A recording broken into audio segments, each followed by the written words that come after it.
Today, you will lock yourself inside a small room built for one private act. For almost all of human history, that room did not exist. No porcelain seat, no handle, no little roll of paper, no toilet, no pipes, and no door to lock.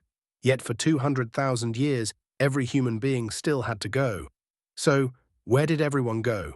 For most of our species' story, the answer was simple. Away from camp. Behind a bush, past the tree line, anywhere the wind was kind. The first breakthrough wasn't privacy. It was getting everyone's waste away from everyone's water. That required plumbing and cooperation. 5,000 years ago, on a wind-blasted island off Scotland, a village called Skara Brae buried stone-lined drains beneath its houses, and some of those little side cells seemed to have been indoor toilets. 5,000 years ago, Stone Age Orkney was ahead of most of the farmhouses that came after it. And at the same moment, in the brick cities of the Indus Valley, ordinary houses had actual toilets with seats. Waste dropped down a chute into covered drains that ran along every single street and out of the city. Not a palace luxury, standard housing. A family in Mohenjo-Daro, 4,500 years ago, had sanitation that 1 in 3 American homes still lacked in 1940. Hold that thought. We'll come back to it. Then Rome came along and did something nobody has dared to repeat. Rome made the toilet. Social, a Roman public latrine was one long stone bench with a row of holes. No stalls, no dividers, no personal space of any kind. You sat shoulder to shoulder with strangers, togas hitched, and you chatted. Business deals, gossip, dinner plans. The wealthy, for the record, mostly stayed home. These benches were built for everyone else. Rome had 1 million residents, producing roughly 500 tons of waste every day. That is about half a kilogram for every person, every sunrise. Beneath them ran a sewer so large that one ancient writer claimed a hay wagon could drive through it. And for cleaning up, a sea sponge, on a stick, sitting in a bucket of vinegar water, which sounds almost civilized until you learn the part that makes modern historians wince. It was probably shared. The Greeks did it differently. They wiped with smooth pieces of broken pottery, and some of those shards may have started life as voting tokens. Archaeologists have found pieces bearing the name of Socrates. Yes, you could quite possibly wipe with your least favorite politician. Skip forward to the castles of medieval Europe and meet the garderobe, a stone closet jutting from the castle wall with a shaft that dropped straight down into the moat. Gravity did all the work, and the name, it means guard the robes. Because, the story goes, lords hung their clothes in the shaft, where the fumes kept the moths away. But every pit under every city eventually fills. That created one of the hardest essential jobs of the Middle Ages, gong farming. By law, these crews could work only at night, roughly 9 to 5 in reverse, keeping their carts away from crowded daytime streets. Teams usually had 3 or 4 workers, one in the pit, shoveling by candlelight, while the others hauled buckets on ropes. Men drowned there, others were overcome by gases collecting at the bottom. The danger brought some of the city's best working wages, and a few operators built substantial businesses. One London operator served 40 noble households, employed 12 workers, and ran a fleet of carts. A medieval waste collection empire. What about chamber pots raining from every window while Edinburgh shouted, "Gardyloo"?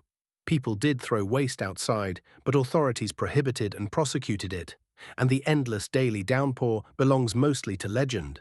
Versailles gets the same treatment. It had hundreds of commodes, public latrines, and by 1789, 9 flushing toilets. The past smelled, but it was trying. Now comes the reversal. European cities paid workers to remove waste.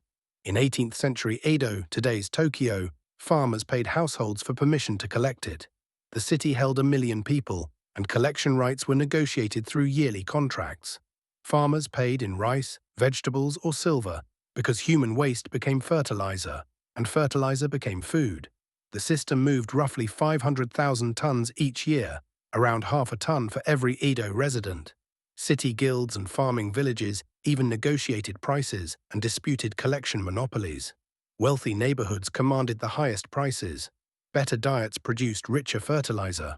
Even waste had a market tier, and Edo's streets stayed remarkably clean, not from civic virtue alone, but because every gram left in the gutter was money abandoned. China had worked this out even earlier. Farm manuals were recommending it before the year zero.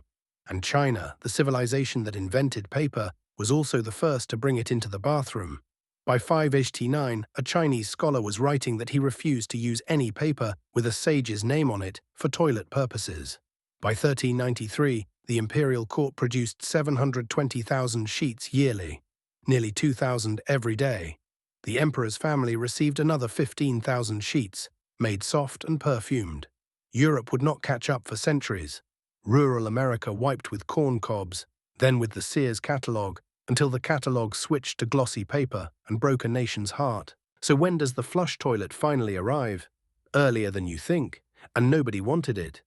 In 1596, Queen Elizabeth's godson, Sir John Harrington, built a working flush toilet.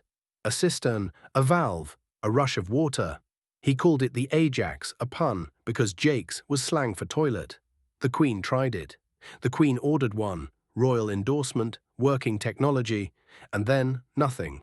The world shrugged and went back to chamber pots for 180 years. A flush toilet with no sewers is just a very expensive bucket. The real hero arrived in 1775, and it wasn't even the flush. Inventor Alexander Cumming patented a pipe bent into an S. That little curve holds a plug of clean water that blocks the sewer's smell from rising into your home, the S-bend. It is under your sink right now, barely changed in 250 years. But a better toilet still did not create a sanitary city. Britain's 1848 Public Health Act required every new house to have a water closet, privy, or ash pit. That list reveals the unfinished problem. A household could contain its waste without moving it safely beyond the neighborhood. The seat was only one component. Streets, drains, laws, engineers, and thousands of connected homes had to become one system. Then London's hottest summer made delay impossible. London, 1858. A heat wave hit a river full of sewage, and the smell, Londoners called it the Great Stink, was so violent that Parliament, sitting right on the riverbank, soaked its curtains in chloride of lime just to breathe. 4 years earlier, a doctor named John Snow had mapped cholera deaths around a single water pump and proved the disease traveled in water, not air. Few had listened, but nothing persuades a government like a smell in its own windows. The sewer funding bill went from proposal to law in 18 days. Engineer Joseph Bazalgette then built the sewers so generously, sized for a city half again larger, that London still runs on them today. In 1866, cholera struck one last time, only in the one district not yet connected. The case was closed, and no, it wasn't Thomas Crapper. He was real. He was a brilliant London plumber with 9 patents who sold toilets to royalty. But the story that he invented the flush toilet was planted by a 1969 comedy book, and the word crap is centuries older than he is. History's most successful toilet joke. Here is the number that rearranges the timeline. In 1940, 1 in 3 American homes still had no flush toilet. While the country built warplanes, its government also built 2.3 million outhouses. The fully plumbed bathroom became ordinary only within your grandparents' lifetime. Today, 3.4 billion people still lack safely managed sanitation, nearly half of humanity. 200,000 years of holes, sponges, nightmen, and treasure carts, all to arrive at a quiet little room you'll visit today without a single thought. The most ordinary room in your house is one of the newest rooms humanity has ever built, which leaves tomorrow morning's mystery. Before alarm clocks existed, how did anyone wake up on time? That's the next episode. Subscribe so you don't sleep through it.